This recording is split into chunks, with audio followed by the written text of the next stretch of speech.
नमस्कार विद्यार्थी मित्रांनो, तुमचं स्वागत आहे आपल्या यूट्यूब चॅनलमध्ये ज्याचं नाव आहे द कन्सेप्ट बिल्डर. आणि इथे टेलिग्राम चॅनलची लिंक प्रोव्हाइड केलेली आहे ज्या ठिकाणी तुम्हाला आपल्या आर्टिकल्सचे पीडीएफ्स अवेलेबल होतील. तर आपला जो इनिशिएटिव्ह आहे इंडियन पॉलिटीमधला, ज्याच्यामध्ये आपण क्लास 6 पासून तर क्लास 12 पर्यंत चॅप्टर बाय चॅप्टर सगळं डिस्कस करणार आहोत. तर त्याच्यामध्ये आपला आजचा चॅप्टर आहे चॅप्टर 3 गव्हर्नमेंट. तर बेसिकली चॅप्टर 3 ला मूव्ह ऑन करण्याच्या आधी आपण जे कालच्या चॅप्टरमध्ये शिकलो ज्याचं नाव काय आहे की डायव्हर्सिटी अँड डिस्क्रिमिनेशन. तर याच्यामध्ये आपण बेसिकली काय काय बघितलेलं आहे जस्ट एक 2 मिनिटांमध्ये रिकॅप करूया. तर डायव्हर्सिटी आणि डिस्क्रिमिनेशनची आपण डेफिनेशन बघितली आणि ह्या दोन याच्यामध्ये बेसिक डिफरन्स काय आहे आपण तो जाणून घेतला. त्यानंतर डिफरन्सेस आणि प्रिज्युडायसेस वगैरे कसे असतात आणि बेसिकली हे प्रिज्युडायसेस म्हणजे काय आणि त्यांचे कॉन्सिक्वेन्सेस काय काय वगैरे होऊ शकतात, ज्याच्यामध्ये आपण सोशल रिलेटेड म्हणा, जेंडर रिलेटेड म्हणा, इकॉनॉमिक कॉन्सिक्वेन्सेस वगैरे असे हे डिटेलमधले विथ एक्झाम्पल सगळे कॉन्सिक्वेन्सेस आपण बघितले. त्यानंतर स्टिरिओ टाइप्स काय असतात बेसिकली, तर ठीक आहे, तर आपण हे सुद्धा बघून घेतलं. आणि त्याच्यामध्ये नेक्स्ट इम्पॉर्टंट आपण पॉईंट बघितला की इनइक्वॅलिटी आणि डिस्क्रिमिनेशन सोसायटीमध्ये कसं असतं. ठीक आहे, तर याच्यामध्ये बेसिकली हे इनइक्वॅलिटी राईज होण्याचे किंवा डिस्क्रिमिनेशन असण्याचं म्हणजे एका ग्रुपच्या अगेन्स्ट किंवा इंडिव्हिज्युअलच्या अगेन्स्ट डिस्क्रिमिनेशन कशामुळे होतात त्याचे आपण रिझन्स वगैरे डिटेलमध्ये बघितले. त्यानंतर हे जे स्टिरिओटाइप आहे त्यानं आणि दुसरं काय डिस्क्रिमिनेशन, तर याच्यामध्ये बेसिकली डिफरन्स काय तर हे आपण डिटेलमध्ये चेक केला. बेसिकली स्टिरिओटाइप हे कशाचे रिलेटेड असतात, बिलीफ्स असतात आणि हे जे तुमचे काय असतात हे बिहेवियर रिप्रेझेंट करतं म्हणजे त्या ॲक्शनेबल स्टेप्स असतात डिस्क्रिमिनेशन. ठीक आहे, आणि त्यानंतर आपण इक्वेलिटी बघितली. ठीक आहे, तर आजचा जो आपला चॅप्टर आहे गव्हर्नमेंट, तर त्याच्यामध्ये आपण काय बघणार आहोत बेसिकली की गव्हर्नमेंट म्हणजे काय. ठीक आहे, गव्हर्नमेंट म्हणजे काय आणि त्याचे वेगवेगळे क्लासिफिकेशन्स काय म्हणजे फॉर एक्झाम्पल कशा प्रकारचे गव्हर्नमेंटचे क्लासिफिकेशन पडतात म्हणजे फॉर एक्झाम्पल डेमोक्रेसी असेल, मोनार्की असेल किंवा डिक्टेटरशिप वगैरे असेल, अशा प्रकारचे जे गव्हर्नमेंटचे वेगवेगळे टाइप्स आहेत ते आपण डिटेलमध्ये स्टडी करणार आहोत. त्यानंतर गव्हर्नमेंटचा इम्पॉर्टंट रोल काय आहे. ठीक आहे, म्हणजे वेगवेगळे त्यांचे फंक्शन्स वगैरे आपण बघणार आहोत आणि त्याचा इम्पॅक्ट आपल्या इंडिव्हिज्युअल लाईफवर कसा होणार आहे आपण याच्यामधनं चेक करणार आहोत. त्यानंतर की वेगवेगळ्या टाइप्सचे गव्हर्नमेंट आपण आताच बघितलं, तर असे हे जे काही आहेत इम्पॉर्टंट पार्ट्स आपण याच्यामध्ये स्टडी करणार आहोत. ठीक आहे, तर पहिला आपला इम्पॉर्टंट पार्ट काय आहे की गव्हर्नमेंट. तर बेसिकली तुम्हाला ह्या ठिकाणी जी इमेज दिसतीये तर ही कशाच्या रिलेटेड आहे, इंडियन गव्हर्नमेंटला रिप्रेझेंट करते. ठीक आहे, म्हणजे बेसिकली गव्हर्नमेंट म्हणलं तर वेगवेगळे ऑर्गन्स त्याच्यामध्ये इन्क्लूड होतात. म्हणजे फॉर एक्झाम्पल काय की ही झाली पार्लमेंट, त्यानंतर ही ज्युडिशियल सिस्टीम. ठीक आहे, यालाच आपण काय म्हणतो ज्युडिशरी. त्यानंतर वेगवेगळे जे ऑर्गन्स आहेत म्हणजे फॉर एक्झाम्पल लेजिस्लेटिव्ह असेल, एक्झिक्युटिव्ह असेल आणि हे ज्युडिशरी असेल. ठीक आहे, तर अशा प्रकारचे जे काही वेगवेगळ्या बॉडीज वगैरे असतात त्याच्यामध्ये. त्यानंतर डिफरंट पार्ट्स ऑफ ऑर्गनायझेशन किंवा वेगवेगळे पार्ट एक्झिक्यूट करणारे जे काही ऑफिसेस वगैरे असतील किंवा वेगवेगळे गव्हर्नमेंटचे डिपार्टमेंट वगैरे असतील, तर सगळ्यांना यांना कलेक्टिव्हली मिळून जे काही तयार होते त्याला काय म्हणतात माहिती आहे का, गव्हर्नमेंट असं म्हणतात. ठीक आहे, तर डेफिनेशन वाईज आपण समजून घेऊयात बेसिकली गव्हर्नमेंट म्हणजे काय. तर जनरली गव्हर्नमेंट बघितलं तर हे काय असतं, एक ऑर्गनायझेशन किंवा सिस्टीम असते. ठीक आहे, तर इंडियन गव्हर्नमेंटच्या बाबतीमध्ये जर आपण बघितलं तर हे काय की वेगवेगळ्या डिपार्टमेंटचं, वेगवेगळ्या मिनिस्ट्रीचं, वेगवेगळ्या फंक्शनरीजचं हे काय की एक ऑर्गनायझेशन आहे ज्याच्यामधनं बॉडी ऑफ पीपल मेनली त्याच्यामध्ये काय असतात की जे काही गव्हर्नमेंट फॉर्म केलेले म्हणजे फॉर एक्झाम्पल नॅशनल लेवलला गव्हर्नमेंट असेल किंवा स्टेट लेवलला किंवा कम्युनिटी लेवलचं किंवा सोसायटी लेवलचं. ठीक आहे, म्हणजे लोकल लेवलचं आपण याला गव्हर्नमेंट म्हणतो, याला नॅशनल गव्हर्नमेंट, याला काय म्हणतो स्टेट किंवा फेडरल गव्हर्नमेंट असो. तर हे काय केले जातात, ऍडमिनिस्टर्ड आणि रेग्युलेट केले जातात. ठीक आहे, सिंपल डेफिनेशन तुम्हाला लक्षात आली. किंवा काही जण असं पण म्हणू शकतात की वेगवेगळे जे हे आहेत गव्हर्नमेंटचे ऑर्गन्स आहेत तर त्यांचं फंक्शन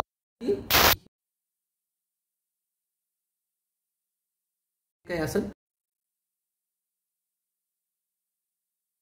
जर बघितलं तर बेसिकली याच्यामध्ये काय असतात, वेगवेगळे मेकॅनिझम्स असतात की त्यांचे फंक्शन वेगवेगळ्या सिस्टीम मध्ये किंवा जे लेवल्स ऑफ गव्हर्नमेंट आपण तयार केले त्याच्यापर्यंत पोहोचावे. त्यानंतर वेगवेगळ्या प्रोसेसेस वगैरे असतात आणि त्याच्यानंतर वेगवेगळ्या इन्स्टिट्यूशन्स वगैरे असतात. आता ह्या ज्या इन्स्टिट्यूशन काय करत असतात म्हणजे फॉर एक्झाम्पल डेमोक्रॅटिकचा कंट्रीचा जर विचार केला तर वेगवेगळ्या इन्स्टिट्यूशन असतात. म्हणजे फॉर एक्झाम्पल काय की ज्युडिशरी असेल, त्यानंतर स्टेटमध्ये ज्या काही ऍडमिनिस्ट्रेटिव्ह मशिनरीज वगैरे असतील त्या, किंवा लोकल लेवलला समजा फॉर एक्झाम्पल जे काही ब्लॉक असतील, समजा ब्लॉक डेव्हलपमेंट वगैरे असेल, तर हे जे काही इन्स्टिट्यूशन्स वगैरे आहेत तर ह्या कशासाठी बनवलेल्या आहेत, तर ह्या दोन कामासाठी बनवलेल्या असतात. म्हणजे काय म्हणू आपण त्याला, एक तर याच्यामध्ये काय असतो की टॉप डाऊन अप्रोच असतो आणि दुसरा काय असतो, एक बॉटम अप अप्रोच असतो.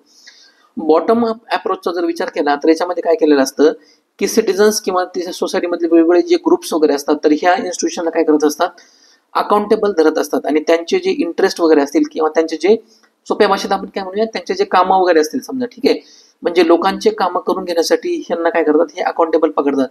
ठीक आहे. त्यानंतर हा झाला काय झाला की बॉटम अप अप्रोच. दुसरा काय की टॉप डाऊन अप्रोच. आता टॉप डाऊन अप्रोच मध्ये काय होतं की गव्हर्नमेंट सुद्धा काही असतात फंक्शन्स किंवा रोल आणि रिस्पॉन्सिबिलिटी असतात. तर हे काय करत असतात, ह्या इन्स्टिट्यूशनच्या मार्फत काय करत असतात, त्यांचे जे काही रोल्स फंक्शन्स किंवा रिस्पॉन्सिबिलिटी असतील टुवर्ड्स द सिटीजन्स किंवा ग्रुप ऑफ सिटीजन्स, तर ते काय करत असतात, ते ऑब्लिगेट किंवा मेडिएट करत असतात ह्या इन्स्टिट्यूटच्या मार्फत. ठीक आहे, हे लक्षात आलं तुम्हाला. त्यानंतर या ठिकाणी काय केलेलं आहे की इंडियाचा एक पॉलिटिकल मॅप प्रोव्हाइड करण्यात आलेला आहे. तर बेसिकली ह्या जे सगळे युनिट आहेत म्हणजे फॉर एक्झाम्पल महाराष्ट्र जर कन्सिडर केलं तर महाराष्ट्र कशाचं बनलेलं आहे, वेगवेगळ्या डिस्ट्रिक्टचं बनलेलं आहे. ठीक आहे. तर ह्या डिस्ट्रिक्ट कशाचे बनलेले आहेत, वेगवेगळे पंचायत किंवा ब्लॉकचे बनलेले आहेत आणि हे वेगवेगळे पंचायत कशाचे बनलेले आहेत, छोट्या छोट्या विलेजचे बनलेले आहेत. ठीक आहे. तर हे जे विलेज लेवलला जे काही गव्हर्नमेंट फॉर्म होतं तर त्याला काय म्हणतात, पंचायती राज किंवा लोकल लेवलचं गव्हर्नमेंट असं म्हणतात. ठीक आहे. त्याच्यामध्ये काय काय येतात, त्याच्यामध्ये येतात विलेज येतात, त्यानंतर पंचायत येतं म्हणजे जे मिडल लेवलला किंवा ब्लॉक लेवलला असतं ते, आणि डिस्ट्रिक्ट लेवलला असतं ते. ठीक आहे. त्यानंतर ह्या सगळ्यांचं मिळून काय तयार होतं, एक स्टेट तयार होतं. म्हणजे सगळ्या डिस्ट्रिक्टचे मिळून काय तयार होतं, स्टेट. आता स्टेट लेवलला जे काही गव्हर्नमेंट असतं त्याला काय म्हणतात, फेडरल गव्हर्नमेंट असं म्हणतात. ठीक आहे. वेगवेगळ्या असेच काय झालेले वेगवेगळे स्टेट तयार झाले, म्हणजे फॉर एक्झाम्पल महाराष्ट्र असेल, मध्य प्रदेश असेल, गुजरात असेल, राजस्थान असेल, ह्या सगळ्या इंडिव्हिज्युअल स्टेटनी मिळून काय झालेले एक युनिट किंवा नेशन तयार झालेले. ठीक आहे, ज्याला एक फिजिकल किंवा डिफाईन बाउंड्रीज आहे. लक्षात आलं तुम्हाला, म्हणजे कशा प्रकारे की इंडियाचं किंवा एक गव्हर्नमेंट फॉर्म होतं. आता याचा जर विचार केला ह्या पॉलिटिकल मॅपचा, तर या ठिकाणी आपल्याला काय रिप्रेझेंट करतात की वेगवेगळे स्टेटनी कन्स्टिट्यूट झालेलं आहे असं रिप्रेझेंट करतात. ठीक आहे. एक्झामच्या प्रिलिम एक्झामच्या पर्स्पेक्टिव्ह जर विचार करायचा म्हणलं तर याच्या रिलेटेड काय आहे की प्रिव्हियस इयरला कशा प्रकारचे क्वेश्चन विचारले आहेत आपले, म्हणजे स्टेट लेवलचे एक्झाम असं किंवा UPSC एक्झाम असो, त्याच्यामध्ये बेसिकली कशा प्रकारचे क्वेश्चन विचारतात की जे नवीन फॉर्म झालेले स्टेट आहेत, म्हणजे फॉर एक्झाम्पल असे एक्झाम्पल विचारतात की नेपाळ असेल, म्हणजे इंडियाला जी बाउंड्री लागलेली आहे नेपाळ स्टेटची, तर असं विचारतात की नेपाळला कोणकोणती इंडियन स्टेटची डायरेक्ट बाउंड्री लागलेली आहे, अशा प्रकारचे प्रश्न विचारतात. किंवा चायना जो आहे तर चायनाला कोणकोणती इंडियन स्टेटची बाउंड्री लागलेली, अशा प्रकारचे प्रश्न वगैरे विचारतात. त्यानंतर भूतानच्या रिलेटेड सेम असंच प्रकारचा प्रश्न विचारला जाऊ शकतात, किंवा बांगलादेशच्या रिलेटेड किंवा म्यानमारच्या रिलेटेड. ठीक आहे. तर आपल्यासाठी काय आहे की हे होमवर्क आहे. तर इंडियाला जे काही स्टेट आहेत बॉर्डरिंग स्टेट, म्हणजे ज्यांची लँड बॉर्डर इंडियाला टच झालेली आहे, म्हणजे फॉर एक्झाम्पल पाकिस्तान असेल, चायना असेल, नेपाळ असेल, भूतान असेल, बांगलादेश असेल किंवा म्यानमार असेल. ठीक आहे. तर ह्या वेगवेगळ्या स्टेटची जी काही बॉर्डर आहे इंडियाला टच झालेली, तर त्या बॉर्डरला इंडियाचे इंडिव्हिज्युअल कोणकोणते स्टेट जॉईन होतात, तर तुम्ही ते काय करायचं होमवर्क म्हणून तुमच्यासाठी या ठिकाणी दिलेलं आहे. त्यानंतर दुसरा आपला याच्यामध्ये इम्पॉर्टंट पॉईंट आहे की जे काही गव्हर्नमेंट आहे तर त्याच्या वेगवेगळ्या प्रकारामध्ये कशा प्रकारचं क्लासिफिकेशन केलं जातं आपण ते बघूया. ठीक आहे. तर पहिला आहे मोनार्की. तर बेसिकली मोनार्की म्हणजे काय, तर ह्या ठिकाणी मोनार्च म्हणजे त्याला सिंगल पर्सन किंवा किंग असं पण आपण असं म्हणू, तर त्याचं रूल असतो. ठीक आहे. म्हणजे जे काही रोल किंवा रूल्स वगैरे आहेत तर हे कोणाचे चालतात, तर ते मोनार्च किंवा किंगचे रूल चालतात. ठीक आहे. तर बेसिकली याच्यामध्ये काय असतो, एक सिंगल पर्सनचा रूल असतो, म्हणून त्याला काय म्हणतात, मोनार्की असं म्हणतात. तर ह्या मोनार्कीमध्ये सुद्धा काय असतं की बेसिकली याचे दोन प्रकार पडतात. ठीक आहे. एक तर काय की आहे, पहिला आहे ऍब्सोल्यूट मोनार्की आणि दुसरा आहे कॉन्स्टिट्यूशनल मोनार्की. ठीक आहे. तर ह्या ऍब्सोल्यूट मोनार्कीमध्ये कसं असतं की जो काही रूल असेल तर तो त्या किंगच्या मार्फत केला जातो, आणि बाकीचे काही जे काही इन्स्टिट्यूशन वगैरे आहेत गव्हर्नमेंटचे, आताच आपण बघितले वेगवेगळे लेवल्स ऑफ गव्हर्नमेंट जे बघितले, त्याच्यामध्ये लोकल असेल, स्टेट असेल किंवा नॅशनल लेवलचं, तर हे सगळे जे इन्स्टिट्यूशन असतात हे काय असतात, सबऑर्डिनेट असतात कोणाला, या किंगला. म्हणजे किंग जो असतो ना याच्यामध्ये ऍब्सोल्यूट मध्ये, तर तो काय असतो की सर्वोच्च लेवलला असतो. याचं जर कंटेम्पररी टाइम मध्ये एक्झाम्पल बघितलं तर सौदी अरेबिया काय रिप्रेझेंट करतं, ऍब्सोल्यूट मोनार्की रिप्रेझेंट करतं. ठीक आहे. त्यानंतर दुसरा याच्यामध्ये टाईप आहे मोनार्कीचा कॉन्स्टिट्यूशनल मोनार्की. तर बेसिकली कॉन्स्टिट्यूशनल मोनार्कीमध्ये काय होतं की मोनार्क तर असतोच, म्हणजे एक सिंगल पर्सन रूल करणारा तर असतोच, पण त्या ठिकाणी काय केलं असतं की एक कॉन्स्टिट्यूशन क्रिएट केलं असतं फंक्शन डेलिबरेट किंवा डिलिव्हर करण्यासाठी. ठीक आहे, तर याच्यामध्ये काय असतं की रूल ऑफ लॉ पण असतो, पण सगळ्यांच्या वर कोण असतो की एक मोनार्क किंवा किंग असतो म्हणतो. आता काही काही कंट्रीजचा विचार केला, म्हणजे फॉर एक्झाम्पल युनायटेड किंगडम असेल, ज्याला आपण ब्रिटन असं म्हणतो, किंवा जपान असेल, तर या ठिकाणी सध्या काय आहे की कॉन्स्टिट्युशनल मोनार्की आहे, ज्याच्यामध्ये काय केलं जातं, किंगची जी पोझिशन आहे तर ती काय आहे की हेरिडिटरी आहे. ठीक आहे, आणि जो हेड ऑफ द स्टेट आहे तर तो कोण आहे, तर हा किंग आहे, हेड ऑफ द स्टेट.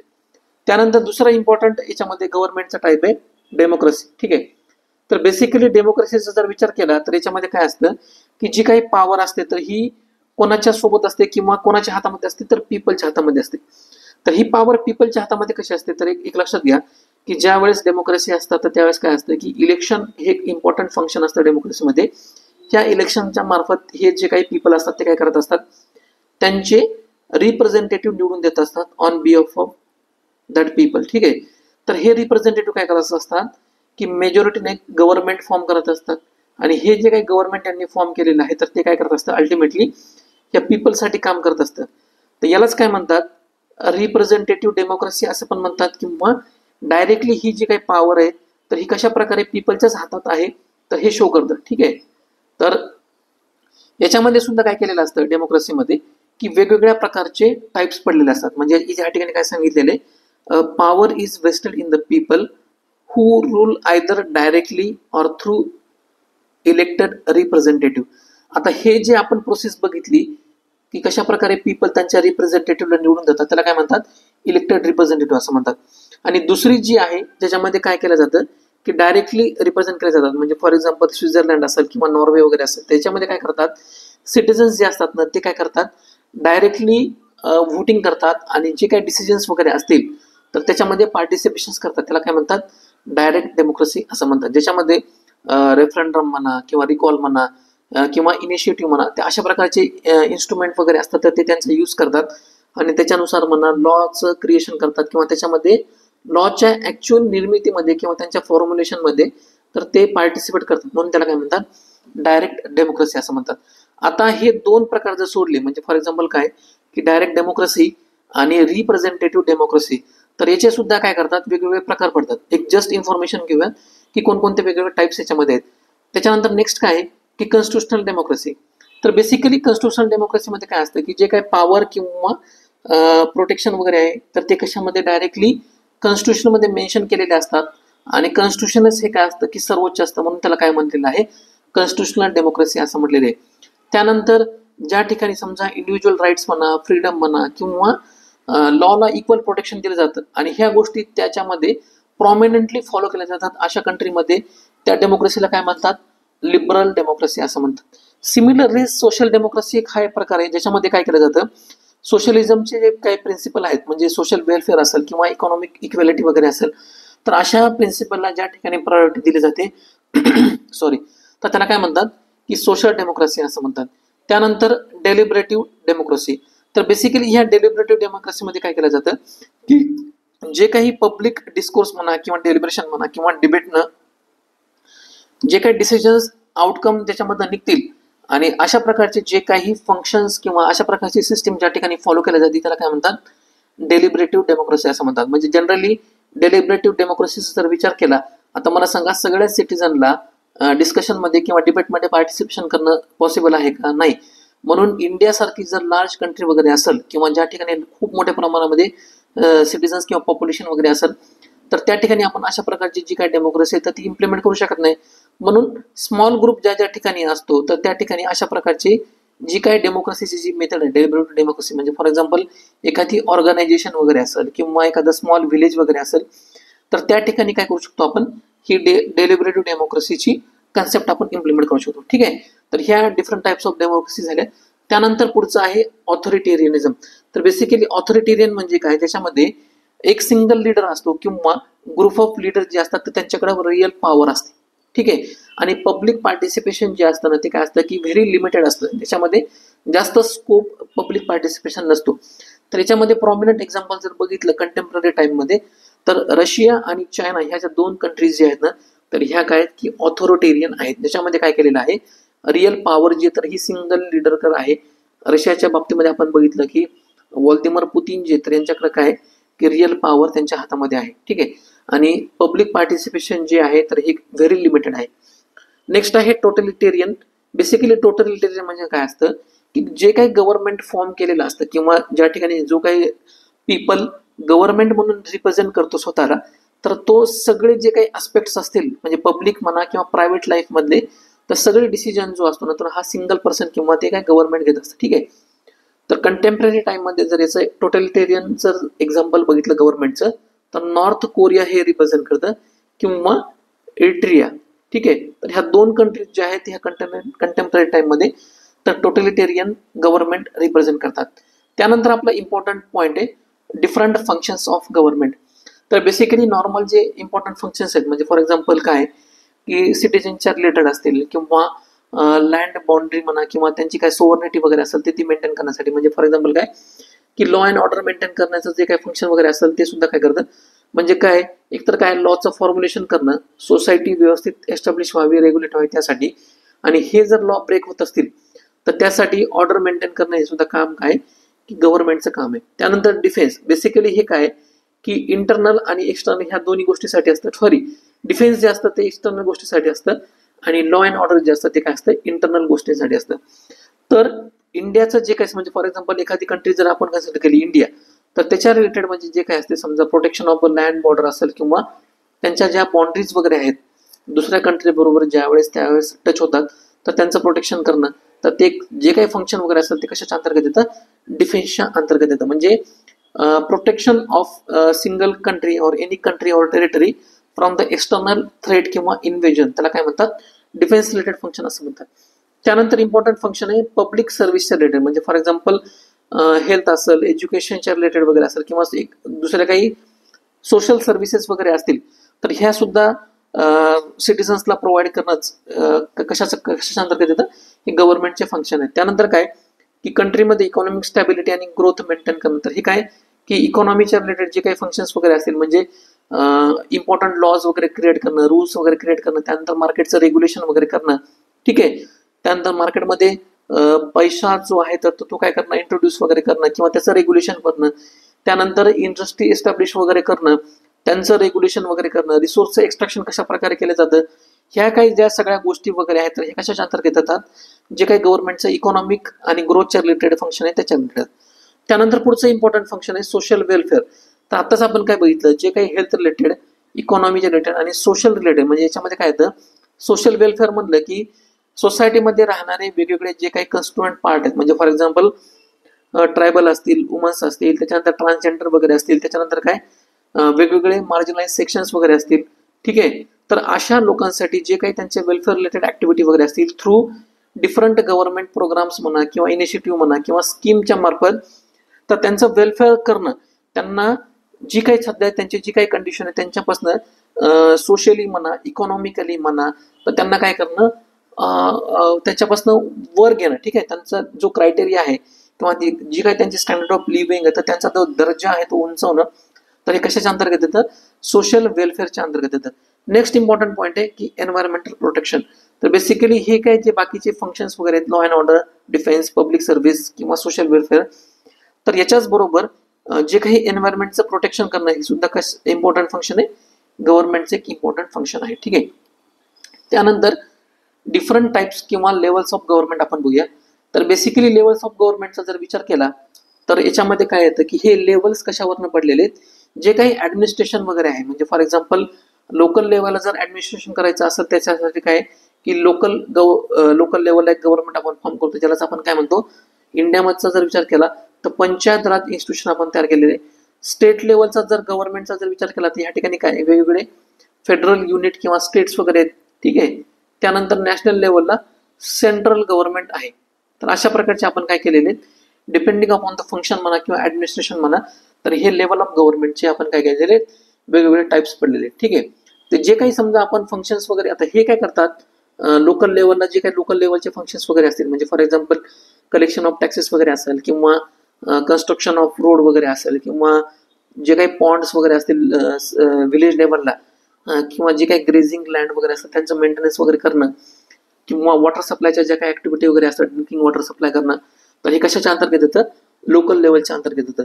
त्यानंतर स्टेट लेवलचा जर विचार केला तर बेसिकली काय की वेगवेगळे ऍडमिनिस्ट्रेशनचे युनिट वगैरे असतात, मग ते काय करतात की स्कीम वगैरे असतील, त्यानंतर त्यांचे वेगवेगळे काही इनिशिएटिव्ह वगैरे असतील, तर ते काय करतात डिफरंट चॅनल्स म्हणा किंवा ऍडमिनिस्ट्रेशनच्या मार्फत ते इम्प्लिमेंट करण्याचा प्रयत्न करतात. ठीक आहे, त्याला काय म्हणतात? स्टेट लेवलचं गव्हर्नमेंट म्हणतात. त्यानंतर नॅशनल लेवलचं काय की हे सगळे जे काही स्टेट आहेत तर ते बनून जे काही नॅशनल लेवलचं गव्हर्नमेंट होतं त्याला काय म्हणतात? नॅशनल गव्हर्नमेंट असं म्हणतात, ज्याच्यामध्ये आपण काय केलेलं आहे, पार्लमेंट क्रिएट केलेली आहे. त्या पार्लमेंटमध्ये 2 हाऊस आहेत.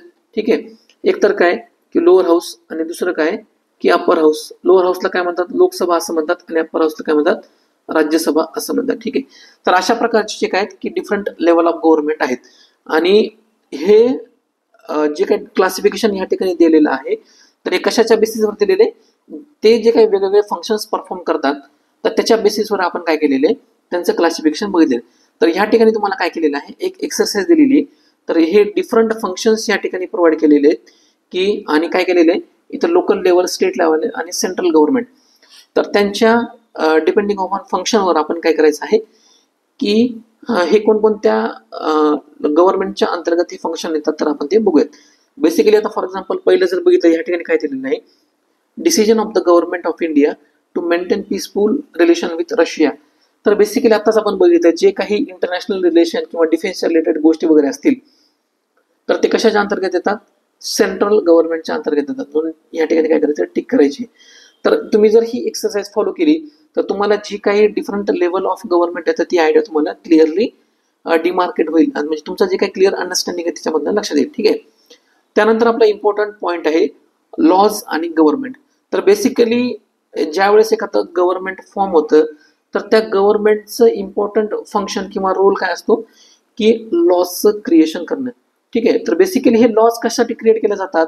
आता मला सांगा, एक सोसायटी आहे समजा, तर सुरुवातीला कसं होतं प्रिमेटिव्ह काळामध्ये ज्यावेळेस किंवा प्रिमेटिव्ह टाइममध्ये कसं होतं की असे वेगवेगळे लोक या ठिकाणी राहायचे. ठीक आहे, तर ज्यावेळेस हे लोक एकत्र आले तर त्यांना काय वाटायला लागलं की हे सोसायटी आपण क्रिएट झाली तर त्यांना ऑर्गनायझेशन ऑफ सोसायटी असायला पाहिजे होतं असं वाटायला लागलं.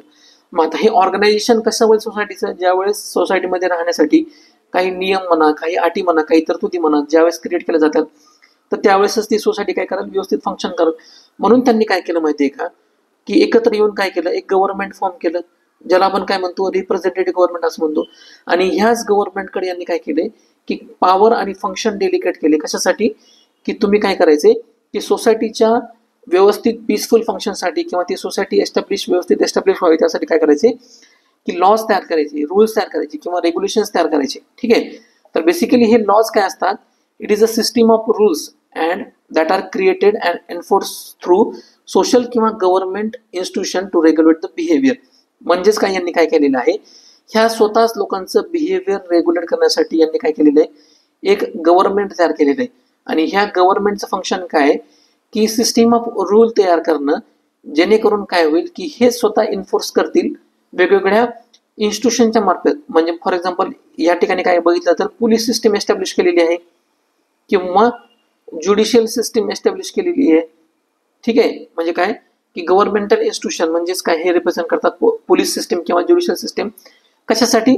जे काही सोसायटीमध्ये लोकांचं बिहेवियर आहे तर ते रेग्युलेट करण्यासाठी. ठीक आहे, म्हणजे आता आपण बघितलेले की लॉ कशा प्रकारे वर्क करतो आणि तो बेसिकली त्याची डेफिनेशन आपण या ठिकाणी बघितली.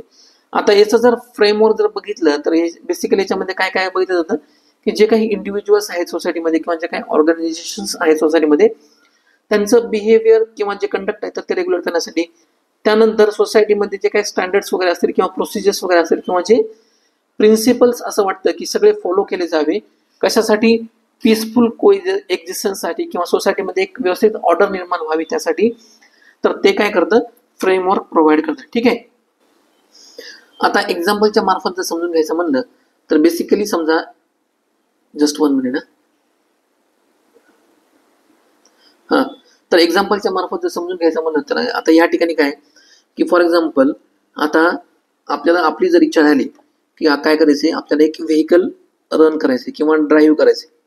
आता जर समजा आता व्हेकल समजा हे जर ड्राईव्ह करण्यासाठी सोसायटीमध्ये किंवा गव्हर्नमेंटनं जर रूल्स बनवले नसतील, म्हणजे कशाचे रिलेटेड रूल, जे काही मोटर व्हेकल आहे त्याच्या ड्रायव्हिंगच्या रिलेटेड, म्हणजे फॉर एक्झाम्पल पर्टिक्युलर एज नंतरच एखादा जो काही इंडिव्हिज्युअल वगैरे आहे तर तो ड्रायव्हिंग करू शकतो, किंवा रस्त्याच्या कोणत्या दिशेनं ड्रायव्हिंग करावी अशा प्रकारचे नियम वगैरे असतील, किंवा क्रॉसिंग करताना समजा जे काही सिग्नलच्या रिलेटेड आहेत, म्हणजे रेड सिग्नल लागलं की थांबायचं, ग्रीन सिग्नल लागलं की व्हेकल्सनं मूव्ह ऑन व्हायचं, अशा प्रकारचे जे काही सगळे नियम्स वगैरे आहेत तर हे कशासाठी बनवले जातात, तर हे ड्रायव्हिंग जे काही करायची आहे, ही काही जी ऍक्टिव्हिटी वगैरे आहे तर त्याचं व्यवस्थित रेग्युलेशन व्हावं त्यासाठी केले जातात. ठीक आहे, तर त्याला काय म्हणतात, आता फॉर एक्झाम्पल ड्रायव्हिंग मोटर व्हेकलच्या रिलेटेड गव्हर्नमेंटने काय केले, व्यवस्थित लॉ वगैरे बनवलेले. ठीक आहे, तर अशा प्रकारे लॉ आणि गव्हर्नमेंट काय करतात, एकत्रितरित्या फंक्शन करतात. ठीक आहे, आणि जर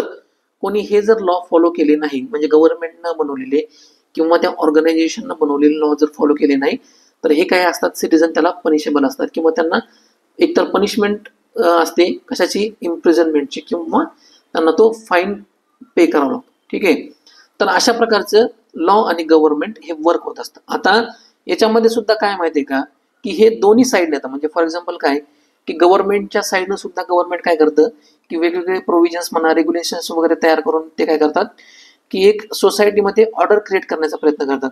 आणि दुसरी गोष्ट काय की ही काय करतं की गव्हर्नमेंटवर सुद्धा काय करते की रिस्पॉन्सिबिलिटी फिक्स करत असतं कशाच्या रिलेटेड, म्हणजे फॉर एक्झाम्पल एक लक्षात घ्या, एक लॉ जर बनवला, ठीक आहे, तर हा लॉ बनवला म्हणजे आता इथंच असं कन्सिडर करू की हा मोटार व्हेकलच्या रिलेटेड रूल्स आणि रेग्युलेशन्स आहेत.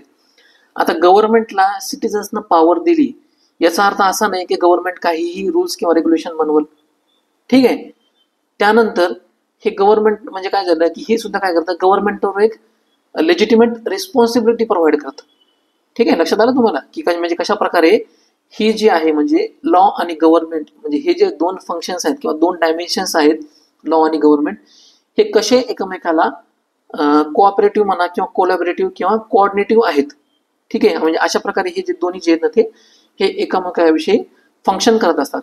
ठीक आहे, त्यानंतर या ठिकाणी काय सांगितलेले की लॉ इज क्रुशियल फॉर, म्हणजे कशासाठी लॉचं सिग्निफिकन्स आहे किंवा इम्पॉर्टंट आहे, तर त्या ठिकाणी काय काय सांगितलेलं आहे, पहिलं तर काय की सोसायटीमध्ये ऑर्डर मेंटेन करण्यासाठी, त्यानंतर इंडिव्हिज्युअलचे जे काही राईट्स वगैरे येतात त्यांचं प्रोटेक्शन किंवा त्यांना लिबर्टीज प्रोव्हाइड करण्यासाठी, त्यानंतर जी काही प्रॉपर्टी वगैरे आहे म्हणजे प्रायव्हेट प्रॉपर्टी असेल किंवा गव्हर्नमेंट ओन प्रॉपर्टी वगैरे असेल तर त्यांचं प्रोटेक्शन किंवा सेफगार्ड करण्यासाठी. आता हे जनरल फंक्शन दिलेले आहेत की लॉ कशासाठी मदतनीस ठरतो. ठीक आहे, त्यानंतर आपला इम्पॉर्टंट पुढचा टाईप आहे म्हणजे पुढचा प्रकार आहे टाइप्स ऑफ गव्हर्नमेंट. ठीक आहे, तर बेसिकली टाइप्स ऑफ गव्हर्नमेंटचा जर विचार केला तर याच्यामध्ये दोन प्रकारचे गव्हर्नमेंट असतात, एकतर काय की डेमोक्रेसी आणि मोनार्की. आत्ताच आपण याचं डिटेलमध्ये स्टडी केलेला आहे की बेसिकली डेमोक्रेसी काय असतं, त्यानंतर रिप्रेझेंटेटिव्ह डेमोक्रेसी काय किंवा डायरेक्ट डेमोक्रेसी म्हणजे काय, सोशल इकॉनॉमिक डेमोक्रेसी काय असतं, तर अशा प्रकारचे जे काही डिफरंट टाइप्स ऑफ डेमोक्रेसी आहेत आपण सुद्धा डिटेलमध्ये स्टडी केलेले आहेत. त्यानंतर मोनार्की बद्दल पण आपण बघितलेले, कॉन्स्टिट्युशनल म्हणा किंवा ऍब्सोल्यूट वगैरे म्हणा.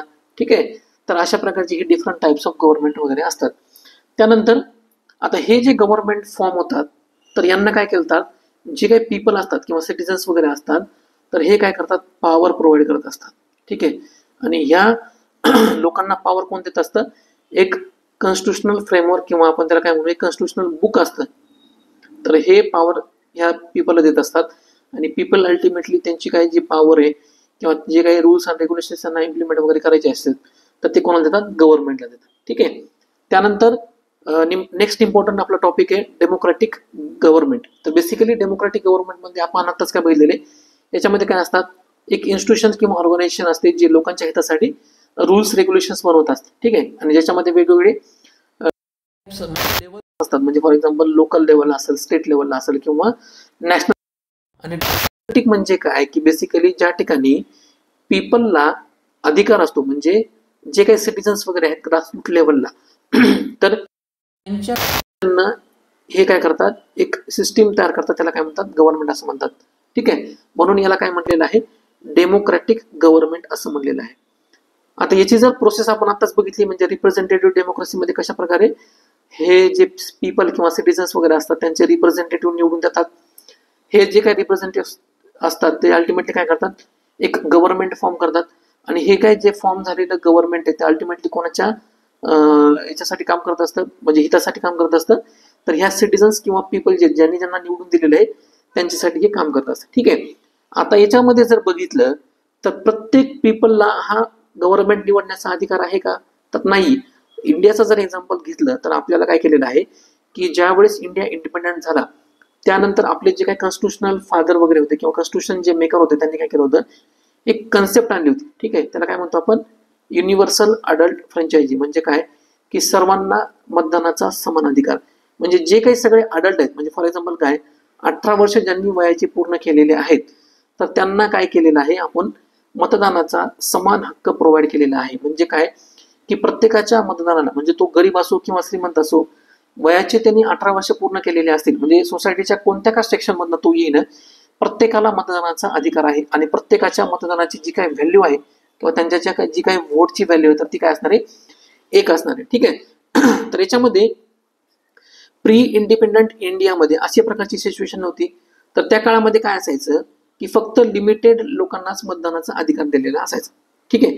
तर बेसिकली याच्यामध्ये कसं होतं की डिपेंडिंग ऑन समजा एखाद्याला प्रॉपर्टी आहे किंवा एखाद्याचं एज्युकेशन एवढं एवढं कम्प्लीट झालेलं आहे किंवा तो ह्या सेक्शन सोशल स्ट्रॅटामधनं बिलॉंग करतो, तर फक्त अशा प्रकारच्याच लोकांना काय केलं होतं की ब्रिटिश टाइममध्ये राईट टू व्होट हा मतदानाचा अधिकार देण्यात आलेला होता. ठीक आहे.